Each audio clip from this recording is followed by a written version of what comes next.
Hey, everybody, welcome back to another episode of Citizen Frame. That's all I've got. But I tell you what, we are a little delayed with this one. I blame Trevor, personally. But I'm a kind person, so I'm going to go ahead and take the blame.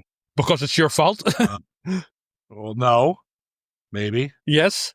I want to see the greatest band, one of the greatest bands of all time, Snow Patrol. And what a fucking great concert. If you've ever seen Snow Patrol live, they're incredible.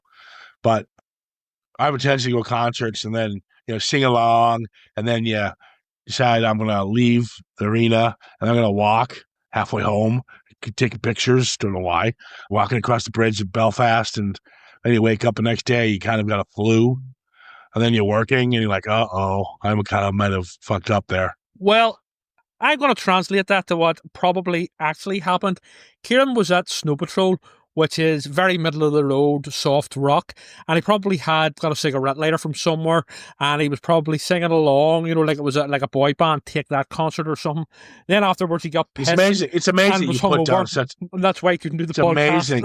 It's amazing. It's amazing you put down such a wonderful band, and it amazes me the music you listen to and how you put down Snow Patrol, and Snow Patrol's writing is so brilliant, and yet your music is just fuck people, and we're supposed to go, wow, that's so beautiful. I'm a Radiohead fan. I've nothing against Snow Patrol, each to their own. Don't start adding other bands and stuff. And by the way, a lot of people who like Snow Patrol probably like Radiohead. A lot of people that hate Radiohead.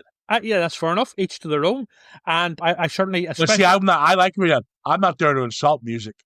I take music in all of its own forms. No, I'm not there to insult music either. I'm there to insult you. You are. You just insulted Snow Patrol. I'm winding you up. You must call them a boy band. But anyway, yeah, they're not my cup of tea. No, you did. Enough. I want you to right now.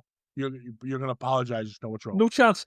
But basically, I have certainly nothing against them, and I actually do, in a way, support them because they're a local band from Bangor here in Northern Ireland. So I do wish them all the best. But their music is not my cup of tea. I'm more into punk and harder rock and Radiohead and The Prodigy and stuff like that. Aren't they from Dundee? No, Snow Patrol are, their lead singer, Gary Lightbody, is from Bangor. He's from Bangor, yeah, the main heart, yeah, the writer and stuff. He's from Bangor. The rest, I think, are from Dundee. Possibly, yes. And where's Dundee? Is that Scotland? Is that in Scotland? Yes. I think I might be wrong, but I'm pretty sure they're mixed. So yeah, that's what happened. And when you do a pod, then you work all day, and then when you're gonna record, you just beat. You just it wouldn't be fair, especially with this movie, because we're here to talk Stephen King's The Monkey. So yeah, we did see it and had to reprocess it a couple times because I don't like hating horror. Obviously, I'm pretty easygoing with horror films. But when it comes from the guy, Osgood Perkins, who just gave us the fucking great film, Longlegs, a few months back, I was a little surprised at what we got. Now, when it first came out, Monkey was getting rave reviews, but those reviews are starting to drop, and so is the numbers. So I think people are catching on a bit that this isn't what I thought it would be. People have a tendency to put down slasher films or put down smart slash films even. Final Destination would be a perfect example. A lot of those get bum raps. But I'm going to tell you right now, all The Monkey is a Final Destination film. Exactly. And it's not even well executed like a Final Destination film. Reading up on it even more, I was going to watch it again just to, see what's going on. Got to see, like we did with Smile. Seen it a couple times after the fanfare dies down a bit, and reading up into it. The original script and the original book, I didn't read the book. Yes, it was a short story. Yes, it's a short story from the Skeleton Crew. And James Wan, come on, dude, I got your back. You and Atomic Monster, I've gotten your back so many times. But you gave Osgood Perkins, I read this up, creative control pretty much, because of the success of Longlegs. Big mistake, because the original script was terrifying and horror. It wasn't done for comedy. Like the original story, actually. What? Like the original Stephen King story. Okay, there you go. I didn't know that. So there you go. The original material and the original script were all dark takes. And then you give it to Osgood Perkins, and he goes batshit crazy, Evil Dead, Sam Raimi. And Osgood, I like some of your stuff, but you're not Sam Raimi. Sam Raimi could have pulled this off better, like movies like Drag Me to Hell and The Evil Dead. You did not. You don't do slapstick horror as well as those guys do. And so, Well, I agree. I don't know why. And I think it. I don't. Sorry, go ahead. I'll give me a second here. Give me a second. I just don't get why you went this direction and why James Wan let him go this direction. Kudos for your hit on Long Legs, but it doesn't give him carte blanche to do what he wants. So I don't understand why the studio went this way. And he's already got another film coming out in like 3 months, which is promoted in this film. And it's like, so is this guy a gun for hire now? What have we got here? He does seem to be pumping them out way too quick. And obviously the quality will dip. It appears to be quantity over quality. I hope I'm wrong. But going by this, yes, apparently from what I've read and, heard on videos on YouTube and stuff, apparently, yes, the original story by Keane, and there are differences between the film in terms of, character relationships and stuff and the way the story goes. But yes, the original story by Keane, and apparently the original script was played dead straight. Then Osgood Perkins read it and said something along the lines of, both my parents died in really crazy ways. So I think the only way to approach this film, which is essentially about death, is that death and life are crazy. So let's go a bit batshit crazy with this. And, well, you mentioned Sam Raimi. I would also mention early Peter Jackson. There is a certain skill to pulling off horror comedies. And while we will get to it, in this case anyway, Perkins does not pull off either. No, it's not good. Coen Brothers could have done this. They could have pulled it off. But let's talk about some of the flaws. We're tearing to shreds. And I'll give some credit, of course. 22 deaths. That's pretty good. I'm happy with that. There's a lot of them, people. But the problem is, I take that back. I'd rather have less is more, because the deaths you see are quick, fast. A couple of them are a little more, some of the main characters, you dive a little more into the details of their deaths.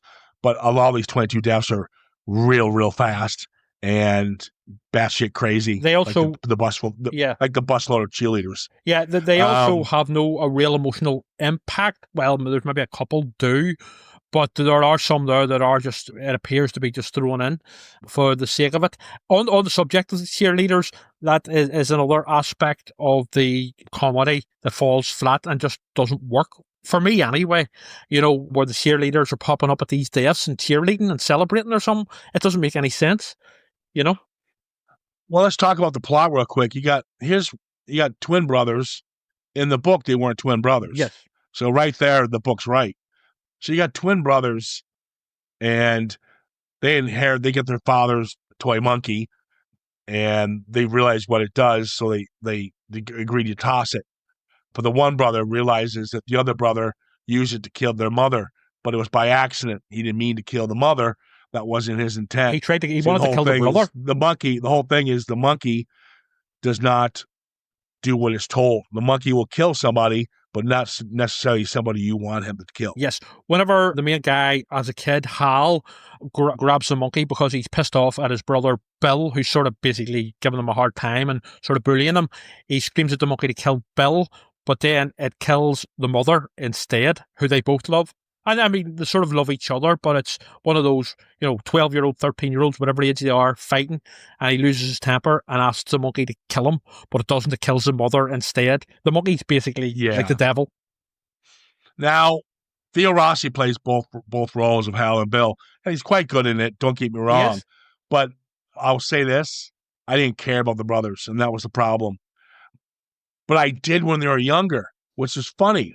Because when you had the younger, you had the more confident one, the more playboyish one, the more, you're younger, but, the more confident, the more going out there, sporty, yada, yada, yada. And then you had the more wearing the glasses, nerdy, reserved one.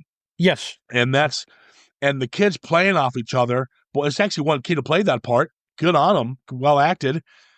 That was actually better than the Theo Rossi interpretation of the two brothers. It was all right. I mean, it wasn't perfect, but I was more invested, I have to be honest, in the adult versions of Hal and Bill. because kids are pretty annoying in films, as we've discussed, and they're quite annoying here. It's not really the kids themselves' fault in this case, but it's more the mother. It's more the ones around them, like the mother character. She's pretty annoying, and also the bullying girl gang who randomly throw bananas over him and stuff. And it's just there's a lot of stuff just doesn't make sense, and it's a bit too random.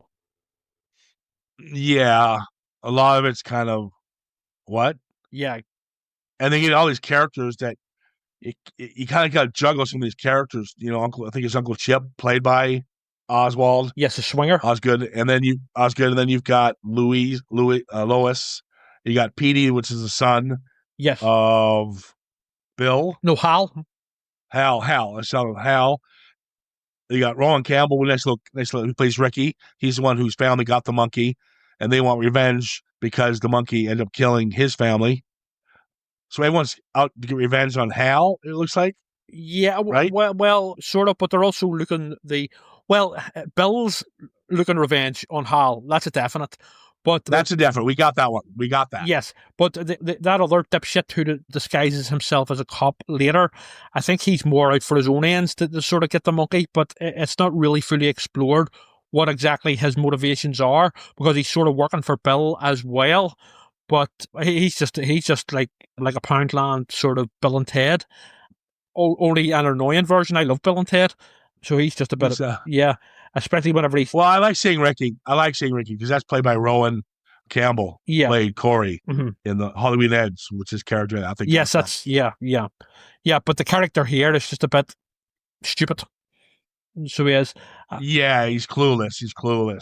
He's the hired help that really doesn't help. Yeah, but he's sort of out for himself as well, and it's just that whole the try and play it off as that sort of stoner dude bro type comedy, but it isn't really pulled off. It just becomes irritating. Yeah, it fucking does. This death is quite creative with the bees. I did like that one of all the deaths. I think it's a good death, but I would have preferred it done practically. I know you can't obviously need CGI for the bees themselves, but with the face falling off, that is another thing that we've discussed on this podcast before. CGI, whenever it's not 100% done right, does not work well in horror for me, and it does sort of jar a few times here with some of the deaths. I think it works fairly well, but when mixed with practical, yes. I think some of the like there's the suicide. Yes. Is it the aunt? The aunt commits suicide and she shoves her face into the mailbox. No, well, it's not really suicide. It's more sort of Final Destination type death. It appears sort of suicide-esque, but it's more like basically the monkey basically contrived to have all these fishing hooks and all stuck on her. She sets her face on fire, then runs out the door and whacks her face on the mailbox. Yeah. So it's suicide by proxy. See, what worked about Final Destination, and people can sit there and roll their eyes, this is a Final Destination. It is, but a poor man's version. Yeah. And I'll tell you why. Because what Final Destination does well, all the seeds are planted before each death happens. Yes, exactly. So you're introduced to the fish hooks. You'll be introduced to the fire extinguisher. You'll be in every little part. And that fire extinguisher might not play a part in the scene, but they'll misdirect you there. But they'll plant something else on. Everything plays a part. Every tool or instrument used to take a person's life is a character itself in that death. Totally. This one just blew. Like the pull sequence was terrible. Yeah, it's too random.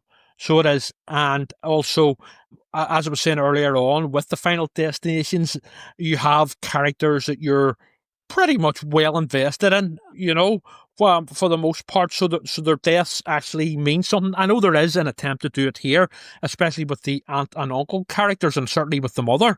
But it's just, it could be just me. But, it's not just me, but certainly I was one of the ones that just wasn't invested and didn't like these characters enough to actually give a shit. I was actually happier whenever they got bumped off, because I didn't have to suffer listening to them or looking at them on screen anymore. Yeah, it was definitely that. A lot of Stephen King's short stories don't play well on the big screen. Very, very rare hit out of the park. perfect example is Graveyard Shift. Yeah. Then you got home runs like obviously Shawshank Redemption and The Mist. But There's one I remember from back in the early 90s, which I enjoyed. I mean, I would have to revisit it, even for the podcast, maybe. Sometimes They Come Back, which is based on one of his short stories, which I really liked. I remember really liking that. I mean, I watched it. It wasn't bad. Yeah, it was made for TV in the States. Yeah, it's in one of his early short story collections, which I actually have. So I do, and I remember really liking the story and the film. And then I think there was a sequel made with somebody like Edward Furlong or something. Yeah, it's terrible. Sometimes they come back again. And then there's another one called Sometimes They Come Back for More. Like, oh, fuck off. This is terrible. But I remember the original story and film, it was about like bullies in high school. There's coming back. Tim Matheson. Tim Matheson was the lead on that one. Yeah. But it's not a bad made for TV movie. His made for TV movies. I'd rather talk about King, to be honest with you. Because guys, listen, we're gonna talk King a little bit here. I mean, guys, listen. I gave it a shot, and I it's horror. I'll just let it go. But you know what? When I see the director behind it, I see the producer behind it, and I see King's name on it, and I see some pretty competent cast here, I was excited for this. So was that? This was just this was a rush job to get to his next film. You took the words right out of my mouth. I think it's called The Kingdom. I think it's called The Kingdom or something. Yeah, I mean, I was just about to say that feels very rushed in terms of the script isn't fully refined, and the comedy just fell flat for me. It just the jokes, they didn't pull the jokes off. I mean, I know people that have really enjoyed this film, and I'm not just talking. There's big critics who've really liked it, and there's also people I know personally who respect their opinion, and they've really enjoyed it. But for me, I was very disappointed, and so much of it just fell flat. In fact, quite a bulk of it. Yeah, and I think my whole thing is the only reason I'm, of all the gore and everything, I used to just clap and have a good time like the monkey. Mm-hmm. But when I see it done by 5 films that fell before this called Final Destination, and they're done extremely better. Yeah. And you give us an A-list team behind this one, and you can't do that? Yeah. You can't give us that? Something's went wrong. I think it's the fact that it's been so rushed, and I was very surprised when I heard it was coming out so soon, because it's only like been 6 months or so since Longlegs, or 8 months maybe, and then he's another film coming out in a few months' time. This is just, it needs to chill, maybe, Stephen King. I really do think, I don't want to say peaked, because he did. Like, Stephen King's, the god of horror, really, in my eyes, but I think when it comes to films, he was taken more seriously in his earlier work.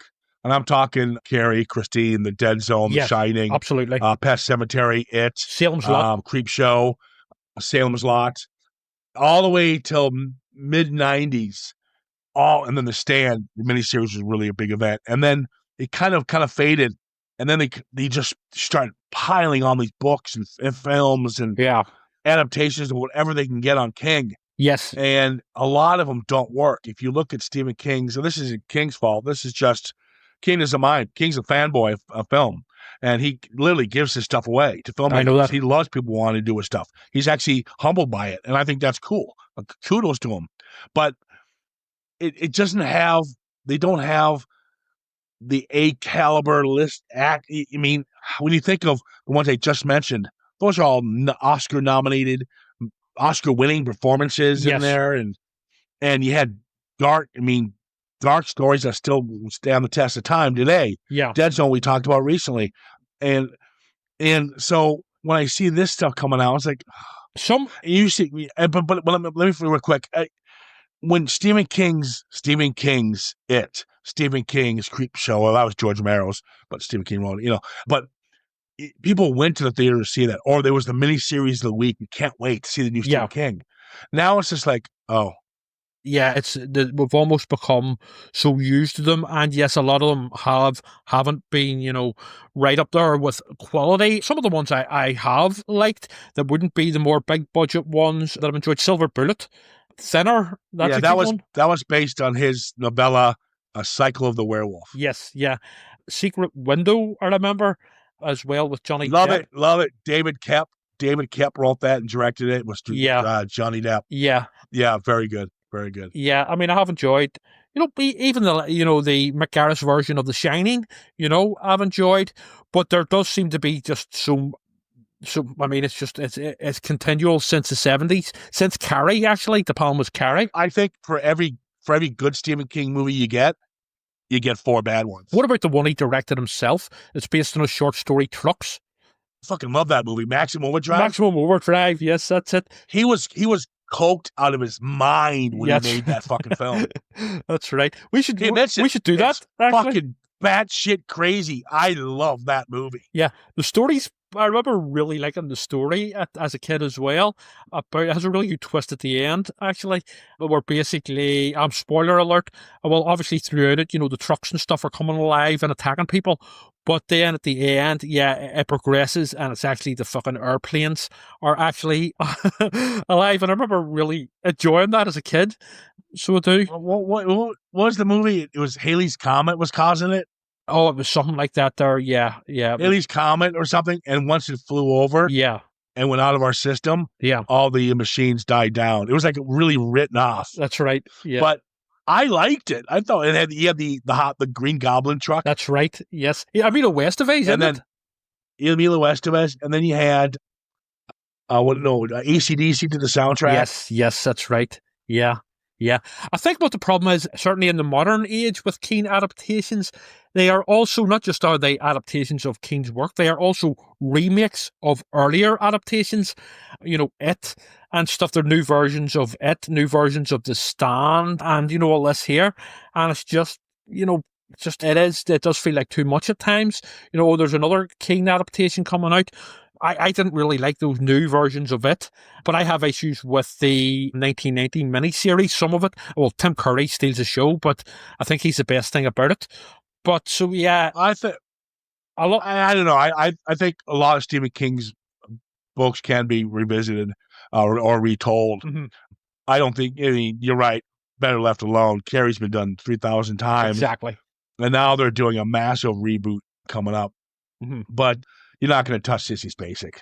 Piper Laurie. Yeah, there's no chance. John Travolta, Nancy Allen, Brian De Palma. Fuck off. You're not touching that. Yeah.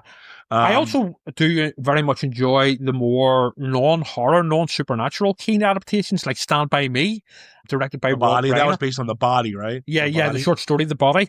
And and then even though there's ones that have supernatural elements, like The Green Mile, and also... Well, even one of my favorites, it's horror, I guess, but the both of them with our girl, Kathy Bates, Misery, which is more of a thriller. Yes. But then you've got the flip side of that, which is an incredibly gut-wrenching performance by her, and Jennifer Jason Leigh, which is Dolores Claiborne. That's right. Yes, I just watched that recently again. So it did. And then of course, there's the classic Shawshank Redemption as well, which has no supernatural elements. You have, but then you got the problem with a lot of King stuff, it gets fucked over because there's one great film with Ed Harris called Needful Things. Yes. And that's right. Max von Sydow. One, yeah. Yeah. See how it worked. They released the cinema, I can't remember who released it. They wanted to put Stephen King in the theater. Yes. And there was a 3-hour version of this, right? Yeah. So they're like, well, we can't do a 3-hour version. Back then, we didn't do that. So we'll put the 2-hour version out and people will enjoy it. Well, it tanked. People were like, what was going on here, blah, blah. Yeah. So then TNT or TBS, one of the Turner networks, bought it, the full version. Yes. So they played it on TV as a miniseries. Mm-hmm. Re-released it as a 3-nighter. And that 3-hour version is so much better than what I saw in the theater. Yeah. And I can't find the 3-hour version anywhere. Another one that I absolutely love, and it may be right up there with my favorite King adaptations, would be The Mist. I think it's... Yeah, I talked about that one, yeah. The Mist is... Yeah, superb. Did they change the ending? They changed the ending from the original story, but even King himself said that the ending in the film is so much more powerful, but it bombed, I think. It bombed at the box office. It didn't do well, but... And a lot of people didn't like the ending. But you can say that... You got to realize that was done by Frank Darabont. Yes. And Frank Darabont is my guy who did Green Mile. Yes. He did Shawshank Redemption, and of course he did The Mist. Yes. So, and Green Mile was a big hit for him, but Shawshank and Mist weren't. But yet they found their footing. Yes, yes. No, the Mist is superb, but with the whole Lovecraft, just that super bleak ending is just it just blows you away, and and the big Lovecraftian monsters and stuff, are superb. But I love all that shit anyway. So do you know? Well, with Stephen King, it's really hit or miss, but he's got so many good ones out there, and it really does boil down to the director. I think I think the fact with Keane as well, he is, as a writer, he is so prolific. You know what I mean? He, like non-stop all his career. I mean, he obviously, it's well documented that he has a very addictive personality. So I sort of get the whole sort of, shifting. I know he's sober from the 80s and he must be sober about 40 years. So he certainly seems to have sort of moved his addiction over to his writing. So there's so much Keane material out there. There's so much people can, use, and he does allow them to use, obviously. Cujo, there's another one. Yeah, Cujo was a good one. That was Louis Teague. Cat's Eye, I believe that was Louis Teague as well. Yeah. But again, he always had the same directors kind of watching him. I think Mark Lester did a couple of his stuff that were really good. Yeah. Maybe I'm getting those confused with Cat's Eye. But either way, he always had, and it was always nice when he buddied up. He buddied up with George Romero a couple times with Creep Show. Yes. And with another underrated one called The Dark Half. Yes. Yeah. So again, a movie that bombed, but people forgot about. These are all films I think people need to look into as we talk about now. I mean, he's got a very incredible hit list. But my point we were ranting about King here is because it's just a disservice to the man's work, and he's out there promoting the monkey himself. He's all happy the poster's there. He's doing his job despite it. Come on, man. I was going to say that as well. One thing that does irk me is any single Keane adaptation that comes out, you can bet your bottom dollar that Stephen King's going to be on Twitter saying, yeah, this is superb, best one yet. He was even... Yeah, God love him. Yeah, I get it. I get that he's doing his big bet. Even the recent Pet Sematary Bloodlines, he was, promoting the life out of it, and it's pretty... It's all right. It's all right. Duchovny's good on it, like as Keane points out. And it's not bad, but it's just there was a remake of Firestarter and stuff in recent years. And, that was terrible. Yeah. It was more just pointless.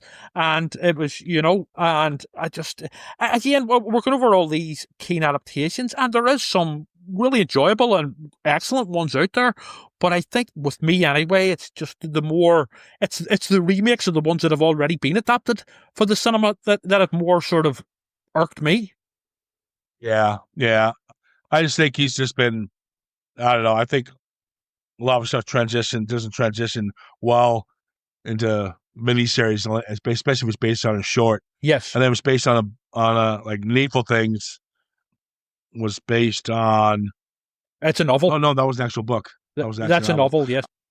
They cut it down to 2 hours and then put it out for a 3-hour version a year later. People will get confused and stuff, and you've already done the damage by releasing a cut version. Yeah. We just talked about that with the Salem's Lot that just came out. I really enjoyed the cut version of it, but I'm pissed off because I know there's a beautiful director's cut out there with an extra hour, and there is. I would like to see it. You're just not giving you're doing a disservice to Stephen King's work by doing this, and I think that's what you're doing with The Monkey by making it a fucking comedy. Here's the thing as well with which I'm not a producer or a scriptwriter or director, obviously, but I think it would be a big challenge because some of Stephen King's novels are like around 700-800 words long, so it's I think that's why so many of them went to TV miniseries, because it's hard to condense it into an hour and a half, 2-hour film, without losing. That's my point. Yeah, exactly.